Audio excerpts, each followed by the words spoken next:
everyone, my name is Booney. I'm going to make a video on Enneagram 4, but before I do, please subscribe to my channel and give this video a like. I'd really appreciate that. You'll get updates on typology, mental health, and behavioral health resources. So in terms of Enneagram 4, I'm reading Beatrice Chestnut's book, The Complete Enneagram. You can get it online. She talks about Enneagram 4 and breaks it down with our certain nuances of our type. And as I've been in the groups and chatted with some Enneagram coaches myself, I think it's important to kind of share on our personal perspective, because I think that's where we can grow the most. Like, someone resonates, someone identifies with your experiences, not completely, but I think it can help us feel seen, feel validated, and then we can grow. So as a 4, some of the things I think about that popped up to me as I was reading is like, we pair a lot of our identity with the experience of suffering. We just can't seem to let it go. Like, we have this ability to feel intensely, feel deeply, more so than any other type. And then we have this need for introspections and understanding who we are, like, and feeling the beauty and pain of the universe, the cosmos, like a human condition. And yet when we are facing a good thing, we tend to self-sabotage. We think that we're not worthy of the good stuff. We pull away, we run away even, or we go in cycles. We're like, okay, I'll experience and enjoy the good stuff for a little bit, but really, I don't think I'm worthy. I'm not good enough for this. I'm gonna let it go. I'm gonna brush it away. There's something wrong with this. Like, I'm gonna mess it up. So I might as well just like remember that I am living a life of suffering, and that's what I'm gonna continue and perpetuate. And so that, I think, is something that we can work on, because, you know, we don't have to be this wounded artist for the rest of our lives. I think that's like many of us who are creative, we hold on to the stereotype that in order to make art, in order to be the romantic archetype, we have to suffer. We have to feel pain and nothing but pain.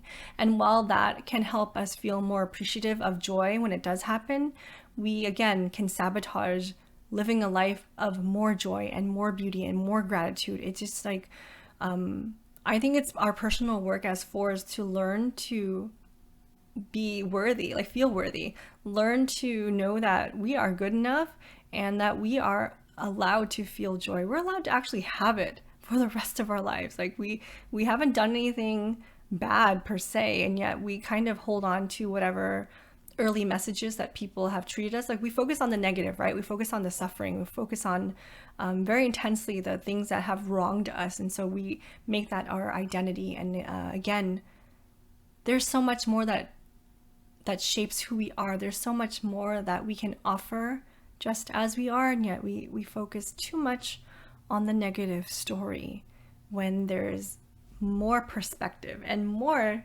parts of who we are, we tend to forget. And so part of our personal work as 4s is to remember that I'm worthy as I am. I'm beautiful. I deserve good things in my life, and I don't need to run away. I don't need to sabotage when something good happens to me, because I do deserve it. Like, we tend to think that we don't deserve it, and so we like feel shame. Maybe we feel like we're not good enough, and then we do something to mess it up. And so like, it's a cycle that we tend to repeat. So I know this is also a tendency, it could be for any type really, and yet I was talking specifically to 4s, you know, or people who love 4s. Like, what we would need to hear, and hopefully we can internalize in the future, is that we are worthy, we're lovely, we're beautiful, we're worthy of love, what we have is enough. You know, even if other people have better things, like, we deserve what we want to cultivate for ourselves too. Like, we can focus on ourselves and the goodness of who we are instead of the deficits of what we are not, or what we think we're not. You know, it's a perception thing. So I hope it helps. I think the book would be really helpful, maybe even watching some of her lectures on YouTube. I think that the more information we have, the better. My last note on 4s is that sometimes I think in the groups it becomes an echo chamber of perpetuating this suffering or victimhood that we have. And I recommend that looking into different type groups. You know, while it's great to be seen and heard and validated for your experiences, because being a 4 is very unique. We're very intense romantics. We feel very deeply and think so thoroughly on the human condition that not many people will understand that alien feeling of like we're never belonging. We feel like we're floating on the outside. And I resonate with that. I still do.